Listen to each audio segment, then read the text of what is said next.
Serial killer Tania Tahir novel قسط number 4۔ New York کے ہوا میں ایک لمبا سانس کھینچ کر اس نے جیسے اپنے اختیار کو اس ہوا میں بھی محسوس کیا تھا کہ اس جگہ پر تمام اختیارات جیکسن کا ہونا چاہیے تھا۔ وہ مسکرا دیا اور اپنی جیکٹ کا ہوڈ سر پر رکھ کر وہ نیو یارک کی سڑکوں پر گھومنے نکل آیا۔ اسے یاد تھا جب وہ بہت چھوٹا تھا تب آخری بار یہاں آیا تھا اور اسے معلوم نہیں کیوں ہُبہُ جیک کی طرح اس شہر سے محبت تھی۔ یہ شہر اس کی وراثت میں آتا تھا، پھر کوئی کیسے چھین سکتا تھا اس کو؟ آدھی رات میں دن کی روشنیوں کی طرح رونق تھی اس شہر میں۔ وہ جانتا تھا لو بار کہاں ہے، تب بھی وہ لو بار کی جانب چل دیا۔ اسے کسی سیکیورٹی یا کسی بھی گارڈ کی ضرورت نہیں تھی۔ اگر کوئی اس کے سامنے آتا تو اپنی جان سے ہی جاتا، تو بہتر تھا اس کے سامنے کوئی آتا بھی نہ، اور آتا بھی کیسے؟ اسے یہاں کوئی نہیں جانتا تھا۔ جیک، جیمز اور جیکوب وہ سب جانتے تھے۔ مافیا میں ان کا نام بہت اوپر تھا، لیکن جیکسن کو کوئی نہیں جانتا تھا کیونکہ وہ مافیا کا حصہ نہیں تھا۔ لو بار پر اپنا اختیار سمجھتے ہوئے اس نے دروازہ کھولا اور اندر داخل ہوا تو گارڈ نے اسے روکا۔ آئی ڈی دکھاؤ اپنی، وہ سختی سے بولنے لگا، جبکہ جیکسن نے ایک خاموش نظر اس پر اٹھائی۔ اس بار میں کوئی بھی آئی ڈی کے بنا داخل نہیں ہو سکتا۔ آئی ڈی نہیں ہے، اس بار لہجے میں بولا، تو پھر تم اندر داخل نہیں ہو سکتے۔ اس نے اسے دھکیلا، جبکہ جیکسن نے اس کا وہی ہاتھ جکڑ لیا اور گارڈ نے ایک دم اس کے جارحانہ رویے پر سر اٹھا کے اس کی صورت دیکھی تھی۔ جیکسن کو جس ہاتھ سے دھکیلا گیا تھا اس نے وہ ہاتھ ہی موڑ دیا، اور اتنی شدت اور طاقت سے کہ گارڈ تل ملا اٹھا۔ باقی گارڈز بھی اس کی طرف آئے، لیکن جیکسن کا چہرہ کوئی نہیں دیکھ سکا تھا۔ اس نے اپنی ٹانگ اٹھائی اور لمحوں میں اس کا ہاتھ گھما کر اپنی ٹانگ پر موڑ دیا۔ کڑک کی آواز سے واضح اس کی ہڈی ٹوٹتی محسوس ہوئی تھی۔ یہ منظر دیکھ کر باقی گارڈز ایک طرف ہو گئے، جبکہ جیکسن اسے وہیں دھکیل کر اندر داخل ہو گیا۔ تو اندر تو دنیا ہی الگ تھی۔ وہ رنگ، وہ خوشبو، وہ اپنے اندر سمو گیا اور چاروں طرف اپنی عقابی نظروں سے دیکھنے لگا۔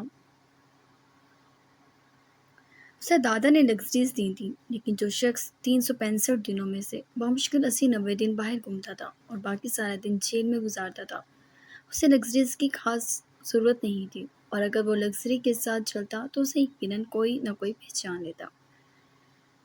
لیکن ہر چیز کو وہیں پھینک کر آیا تھا وہ، اور دوسری طرف ہنری، وہ تلملا رہا تھا کہ اس کا لگژریز کے بنا گزارا نہیں تھا، اور جیکسن اس کی گردن پکڑ کے کھینچ کر لایا تھا نیو یارک، جبکہ وہ آنا نہیں چاہتا تھا۔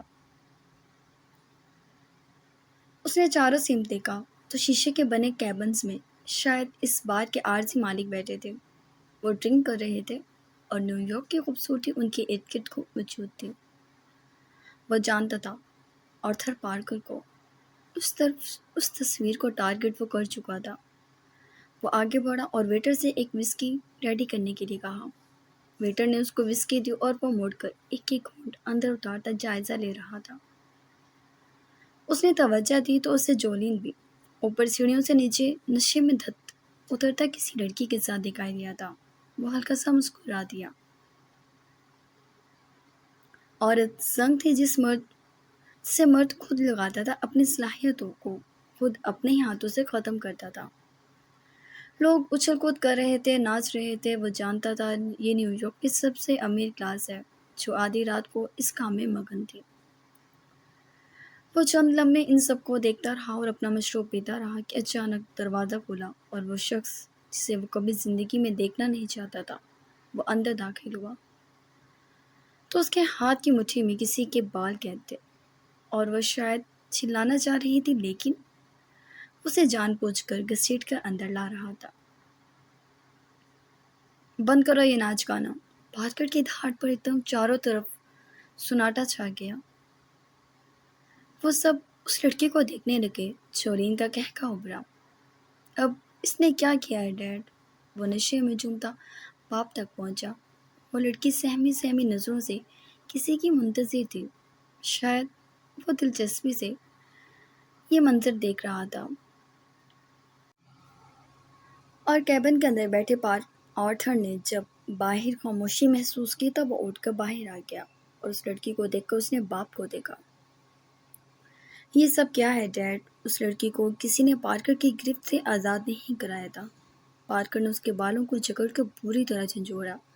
اس کے منہ سے ایک آواز نہیں نکلی، لیکن آنکھیں تھیں جو جھیل بن گئی تھیں۔ پانی متواتر بہہ رہا تھا۔ اس نے وسکی کا گھونٹ بھرا، پھر سے متوجہ ہوا اور سیدھا ہو کر بیٹھ گیا۔ تم نے اس کو تاج کیسے دیا؟ وہ دھاڑا جبکہ جیکسن تاج کے نام پر چونک گیا۔ وہ تاج پرل کا تھا جو اس کے پاس تھا، جس پر وہ بھنا رہا تھا، جس تاج کا وہ مالک بھی نہیں تھا۔ اس تاج پر اترا رہا تھا۔ وہ سنجیدگی سے اسے دیکھ رہا تھا۔ آتھر نے گہرا سانس بھرا۔ ہاں، میں نے دیا تھا۔ پھر یہ سب کرنے کا مقصد؟ آرتھر نے ذرا بھی اسے پارکر کی گرفت سے آزاد نہیں کرنا چاہا تھا کہ وہ کس طرح غیر انسانی حرکت اس کے ساتھ کیے کھڑا تھا۔ لو پار کا ایک ایک شخص دم سادے سن کھڑا اسے دیکھ رہا تھا۔ آرتھر، تم اسے اس قابل سمجھتے ہو؟ پارکر نے غصے کی کیفیت سے ٹھڑے ہوتے اس لڑکی کو جھٹکے سے چھوڑا کہ جا کر اس کا سر کانچ کے شیشے سے ٹکرایا اور شیشے میں ہلکی سی دراڑ کے ساتھ شیشے پر لکیریں پڑ گئی، جبکہ اس لڑکی کی پیشانی پر خون کی بوندیں پھوٹ پڑی۔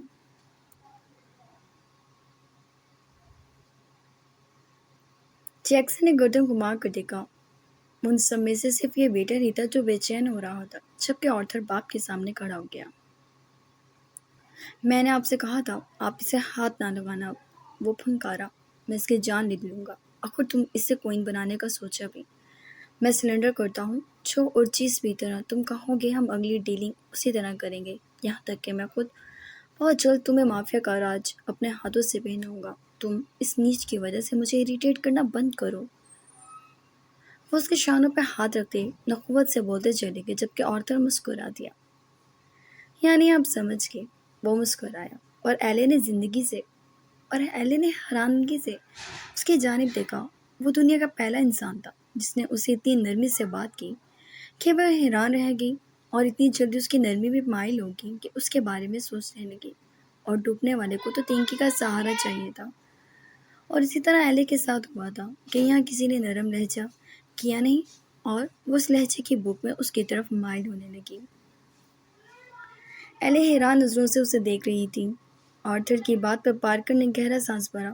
کم از کم جو وہ سوچ رہا تھا وہ تو نہیں تھا۔ اسے لگ رہا تھا کہ شاید آرتھر ایلے سے دلی طور پر اٹیچ ہونے لگا ہے۔ ایلے کو چھوڑ کر وہ دونوں ایک دوسرے کے بغل گئے ہوئے، اور آرتھر کی نگاہ ایلے پر گئی، جس کی بڑی بڑی سرخ آنکھیں اسے ہی حیرانگی سے دیکھ رہی تھیں، اور پھر وہ سر جھکا گئی۔ I know you are my son۔ یہ امپرفیکٹ چیز تمہارے قابل نہیں آرتھر، اس کی طرف کبھی مائل نہ ہونا۔ وہ اسے مشورہ دے رہا تھا۔ لیکن میری خرید ہے، آپ کو پھر بھی اس سے دور رہنا چاہیے۔ آرتھر نے باپ کے شانے پہ ہاتھ رکھ کر تھپکا اور اپنے گارڈ کو آواز دی، سائمن۔ اس کی کرجدار آواز میں سائمن کی بجائے کوئی اور داخل ہوا، اور وہی جیکسن رخ موڑ گیا۔ وہ فی الحال کسی کو مارنا نہیں چاہتا تھا۔ پارکر کے سارے خاندان کے بارے میں میرے جاننے کے باوجود وہ اس بے زر وجود ایلے کے بارے میں کیوں نہیں جانتا تھا؟ وہ رخ موڑ گیا، اور دوسرے گارڈ نے بتایا کہ سائمن کے ہاتھ کی ہڈی ٹوٹ گئی ہے۔ آرتھر متوجہ ہوتا، لیکن کلب کا ایک ممبر بول اٹھا، سر پلیز، اگر یہ سب ختم ہو گیا ہو تو ہم پھر سے انجوائے کر سکتے ہیں جو ہم کرنے آئے ہیں۔ آرتھر نے سر ہلایا اور دوبارہ میوزک آن کرنے کا کہا تو ایک دم میوزک آن ہوا، اور وہ بے زر چیز کی طرح وہاں بیٹھی رہ گئی، جبکہ پارکر کو آرتھر اپنے ساتھ کیبن میں لے گیا، اور جولین بھی ان کے ساتھ ہی اندر چلا گیا، اور سائمن کو جو بات آرتھر نے کہنی تھی وہ کہیں بنا ہی اندر جا چکا تھا۔ جیکسن نے اس ویٹر کی جانب دیکھا جو وہاں سے کھسک کر اس لڑکی کے پاس جانے کا خواہش مند تھا۔ وہ گونڈ گونڈ بڑھتا اسے دیکھنے لگا کہ وہ کیا کرنے والا ہے۔ وہ اس کے پاس گیا اور اسے پانی کا گلاس تھمایا۔ وہ لڑکی ایک دم ڈر گئی۔ پلیز ایلے، ڈرنک اٹ، میں اچھے سے جانتا ہوں تمہیں، وہ بولا تو وہ لڑکی سہم سی گئی۔ اس سامنے والے کو نہیں جانتی تھی شاید، لیکن ویٹر کی کنسرن نیچرل تھی۔ یا تو وہ نرم دل انسان تھا جو یہ ظلم اس لڑکی کے ساتھ برداشت نہیں کر سکا تھا، یا پھر وہ اسے پہلے سے جانتا تھا۔ وہ لڑکی جلدی سے اٹھی اور اس ویٹر کی بات سنے بنا ہی وہ پیچھے قدم لیتی اس جگہ سے بھاگ گئی۔ نانسنس، وہ منہ میں بڑبڑایا اور سیدھا ہو کے بیٹھ گیا۔ وہ ویٹر نا امید سا دوبارہ وہیں آ کے بیٹھ گیا۔ ہوز شی؟ جیکسن نے معلومات میں اضافہ کرنا چاہا تھا۔ بدقسمت لڑکی، وہ ویٹر بولا، جبکہ جیکسن کو ایسے گھما پھرا کر بات کرنے والے ایک آنکھ نہیں بھاتے تھے۔ وہ سرد نظروں سے اسے دیکھتا رہا اور وہ بنا جیکسن کو دیکھے اسے ایلی کی سٹوری بتانے لگا۔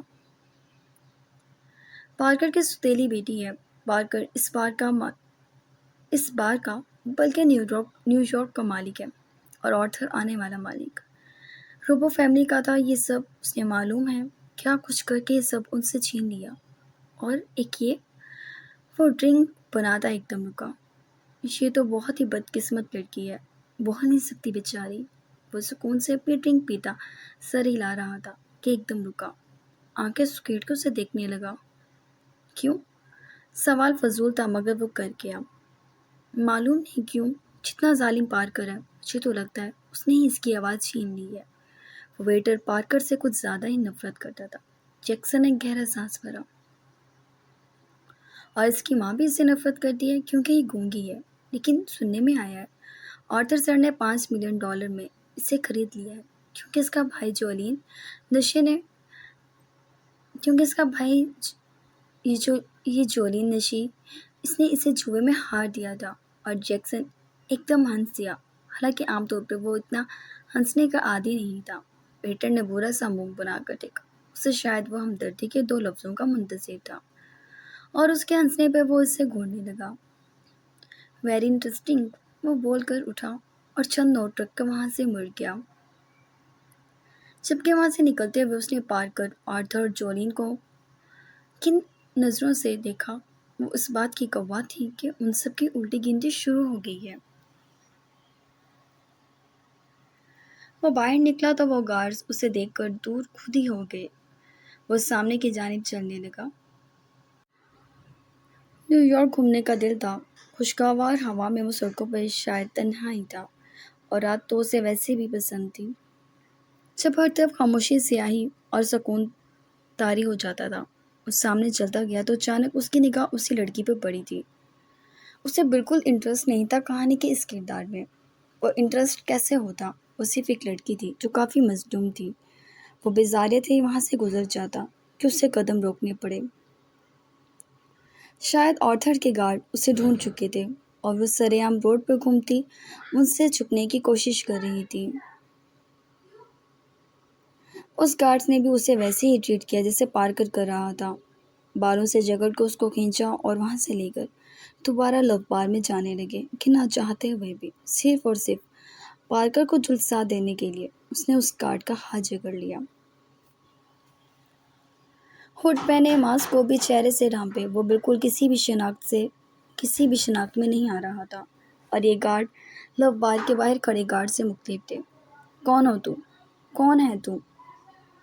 وہ بولا، جبکہ ایلے کا سر اس نے اس گارڈ کی گرفت سے ایک جھٹکے سے آزاد کرا دیا۔ وہ بنا آواز کے رو رہی تھی، بے بسی سے، بے حد ڈری ہوئی کہ اس کے وجود کی کپکپاہٹ بتا رہی تھی کہ وہ کتنی ڈری ہوئی ہے۔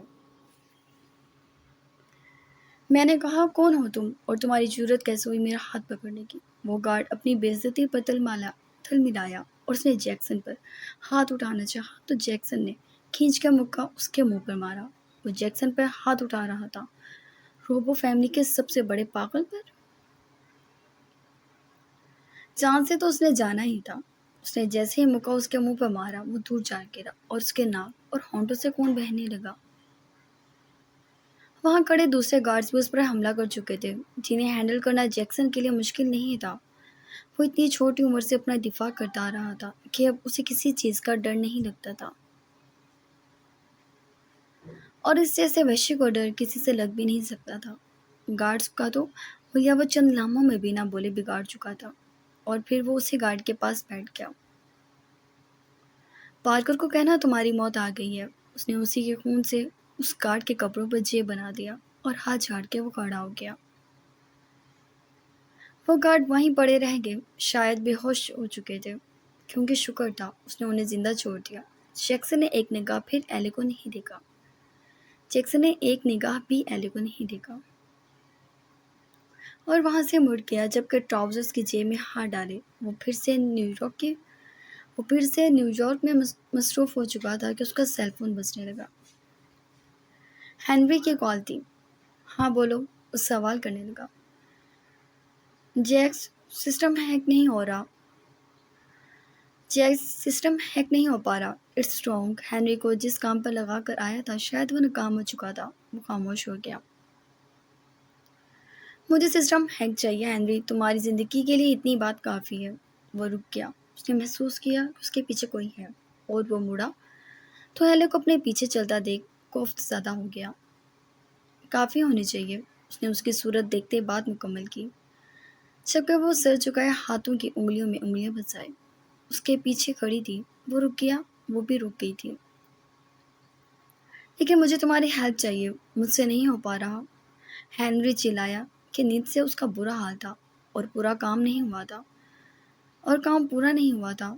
اپنے ایکسکیوزز ٹائیگر کو سناؤ۔ وہ بولا، یعنی دھمکا دیا کہ اگر وہ کام نہیں کرے گا تو وہ اسے ٹائیگر کی خوراک بنا دے گا۔ کبھی کبھی مجھے لگتا ہے تم میرے بھائی ہو ہی نہیں۔ ہینری نے جذباتی بلیک میلنگ کرنی چاہی جس کا اثر خاک ہی ہوا۔ وہ فون بند کر گیا۔ وہ مڑ کر دوبارہ چلنے لگا اور وہ اس کے عین پیچھے پیچھے پھر سے چل دی۔ جیکسن ایک دم مڑا، وہ بھی پھر سے رک گئی۔ کیا پرابلم ہے؟ وہ نہایت سرد مہری سے بولا۔ اسے گھورنے لگا مگر وہ اسے جواب کیسے دیتی؟ اپنے راستے جاؤ اور اب میرے پیچھے مت چلنا، میں ڈسٹریکٹ ہو رہا ہوں۔ اور وہ انگلی اٹھا کے اپنی آنکھیں نکال کر بولا تھا۔ وہ لیکن اسے دیکھ نہیں پا رہی تھی۔ مجھے فالو مت کرو۔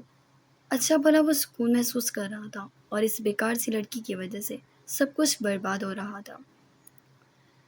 جیکسن اسے گھور کر پلٹ گیا اور پھر سے چلنے لگا جبکہ اسے کچھ دیر بعد پھر محسوس ہوا کہ اس کے قدموں کے پیچھے کوئی چل رہا تھا اور شاید اس کی زندگی میں پہلی بار کسی نے اسے ڈسٹرب کیا تھا، یہ جانے بھی نہ کہ وہ کیا ہے۔ وہ اسے زندہ چلا بھی سکتا تھا، اس کے سر کو اینٹ مار کے کچل بھی سکتا تھا، اس کے پاؤں بھی توڑ سکتا تھا، اس کی گردن پہ اپنا چاقو بھی چلا سکتا تھا۔ وہ کیا سوچ کے اس کے پیچھے چل رہی تھی؟ وہ ضد ہوتا پلٹا اور وہ پھر سے رک گئی۔ اس نے مٹھیاں بھینچ لیں۔ You little bit. وہ ایک دم اس کی جانب بڑھا اور ایلے نے دو قدم دور لیے۔ ڈری آنکھیں تھیں۔ اس نے روڈ پہ پڑی ایک بوتل اٹھائی اور اسے جگڑ کے اس کی صورت دیکھنے لگا۔ میں اسے تمہارے چھوٹے چھوٹے ٹکڑے کر دوں گا، مجھے تنگ کرنا بند کرو۔ وہ اپنا پیشنس کھو رہا تھا۔ ایک آدمی یا کسی بھی مرد کو ہینڈل کرنا اس کے لیے بہت عام تھا اور اسی جگہ ایک عورت، وہ برداشت کرنا اس کے لیے نہایت مشکل کام تھا، کیونکہ یہ پہلی تھی جو اسے زج کر رہی تھی، ورنہ باقی سب تو بھاگ اٹھتی تھی اور وہ اس کی مدد کر کے پچھتا رہا تھا۔ وہ اسے اپنا باڈی گارڈ سمجھ رہی تھی۔ وہ مٹھیاں بھینچے سوچنے لگا۔ اپنے راستے پہ چلی جاؤ، وہ ضبط کرتا بولا۔ ایلے رک گئی اس کے جارحانہ رویے پر۔ پارکر، آرتھر، جولین، ایمیا، ان سب سے دور بھاگ جانا چاہتی تھی وہ۔ اسے تو آج تک کسی نے بچایا بھی نہیں تھا۔ وہ معلوم نہیں کیوں اسے خود بخود بہادر لگنے لگا، تب اس کے پیچھے بے وقوفوں کی طرح ہو لی تھی۔ شاید کوئی تھا جس کی آنکھوں میں پارکر کا خوف نہیں تھا۔ ایلے جھاڑیوں کے پاس رک گئی جبکہ جیکسن نے بوتل اس کے قدموں میں پوڑ دی، شاید اسے ڈرانے کے لیے۔ چناکے کی آواز دور دور تک پھیلی تھی۔ ایلے، پارکر، آرتھر، جولین کی ملی جلی آواز تھی اور ایلے اپنے قدموں پر کانپ اٹھی۔ وہ بھاگ کر اس کی پشت پر چھپ گئی۔ اب جیکسن کی برداشت سے باہر تھی یہ بات۔ بہت بہت زیادہ انٹرسٹنگ ہوتا جا رہا ہے یہ ناول، ہے نا ریڈرس؟ اب دیکھتے ہیں کہ کیا ہوتا ہے۔ اب جیکسن ایلے کے ساتھ کیا کرتا ہے، یا اس کو اپنے ساتھ لے کر جائے گا یا آرتھر کے حوالے کر دے گا۔ اوکے، اس کے لیے نیکسٹ ایپیسوڈ میں ملتے ہیں، تب تک کے لیے اللہ حافظ۔